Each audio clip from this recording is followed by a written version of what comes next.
नमस्कार। हिंदी ज्ञान गंगा परिवार में आपका हार्दिक स्वागत है। आज का जो विषय है वो विद्यार्थियों के मांग पर मैं लेकर आई हूँ। तो आइए उस विषय पर चर्चा करते हैं।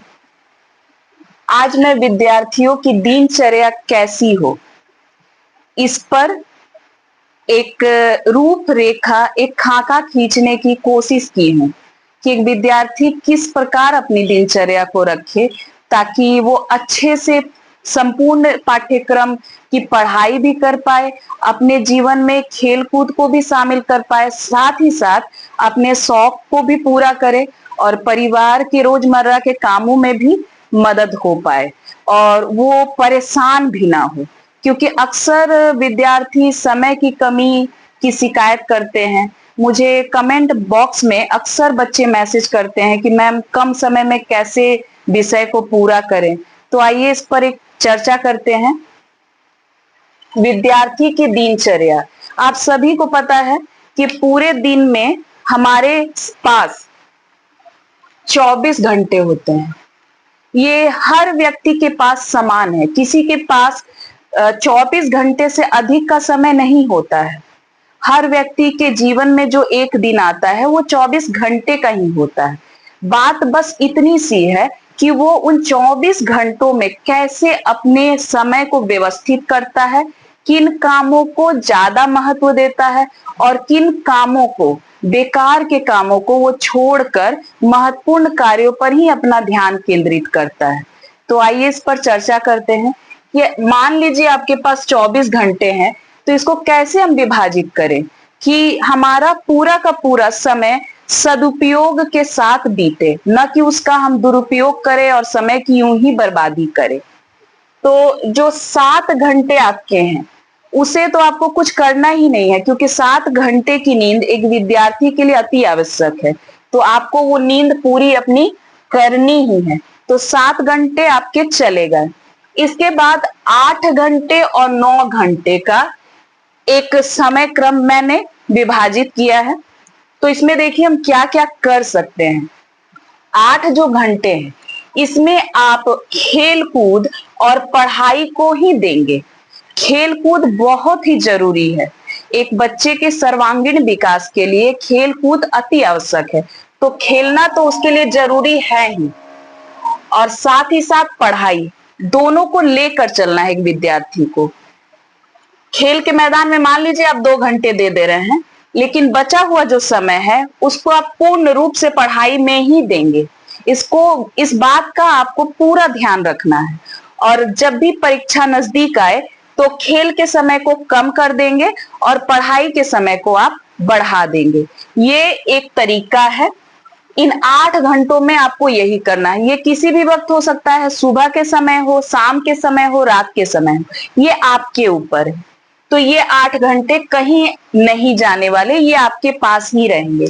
अब बचे हुए जो 9 घंटे हैं इसमें आप क्या करेंगे। शौक जो भी आपका है, किसी को ड्राइंग का होता है, किसी को पेंटिंग का है, कोई नाच गाने में शौक रखता है नाच गाने का, तो वो भी कर सकते हैं। कुछ लोग अलग अलग तरीके की प्रतिभा रखते हैं।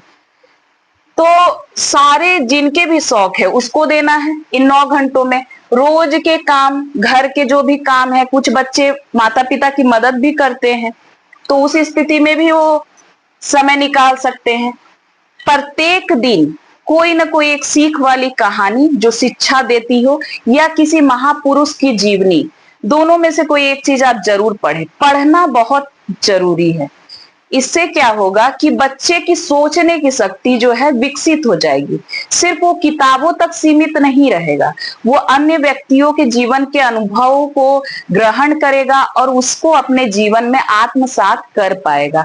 तो पढ़ना बहुत ही जरूरी है। तो कहानी पढ़े, किसी की जीवनी पढ़े। इसके अलावा ध्यान लगाना, ये काम आप सुबह के समय करें या फिर रात को सोने से पहले कम से कम 10 मिनट प्रत्येक दिन एक विद्यार्थी के लिए ध्यान लगाना अति आवश्यक है। ध्यान लगाने में क्या है कि उसे बैठना है और बैठकर आत्मचिंतन करना है। और ये जो बैठने की प्रक्रिया होगी ये एकांत में होगी, किसी के समक्ष नहीं। टीवी, मोबाइल फोन, इन सब से दूरी अति आवश्यक है। और 10 मिनट बैठ के ध्यान लगाएंगे। जो भी बच्चा पढ़ाई से पहले, ये रात्रि में सोने से पहले 10 मिनट बैठकर आत्मचिंतन कर ले, तो उसके मस्तिष्क का विकास होगा ही होगा। वो तनाव से बहुत ही दूर हो जाएगा। जो आजकल स्ट्रेस हो गया या डिप्रेशन की स्थिति बच्चों के अंदर आ गई है, और मोबाइल फोन ने तो और भी इस स्थिति को एक तरीके से कहे दूभर बना दिया है। तो इन चीजों से बचेंगे बच्चे।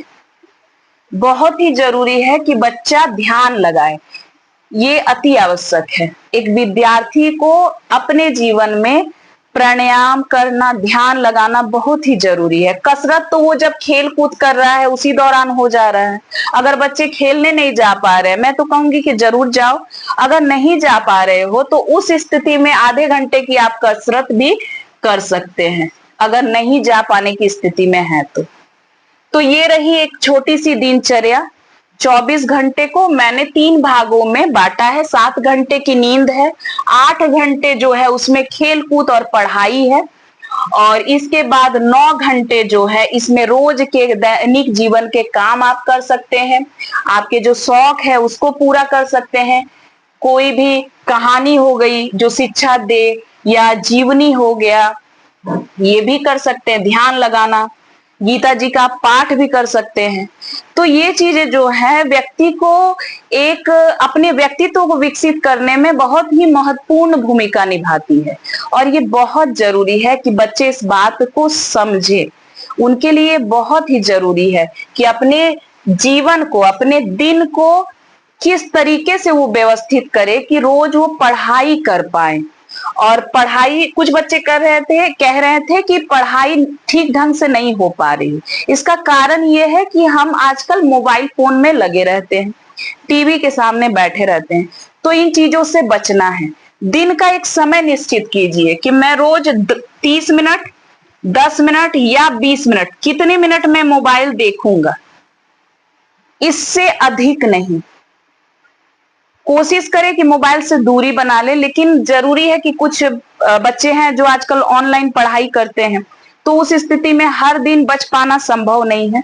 तो क्या करें कि मोबाइल में जो आप वीडियो देख रहे हैं उसके नोट्स बना ले। रोज रोज मोबाइल फोन में 1-1 घंटे, 2-2 घंटे लगे रहना ये सही नहीं है।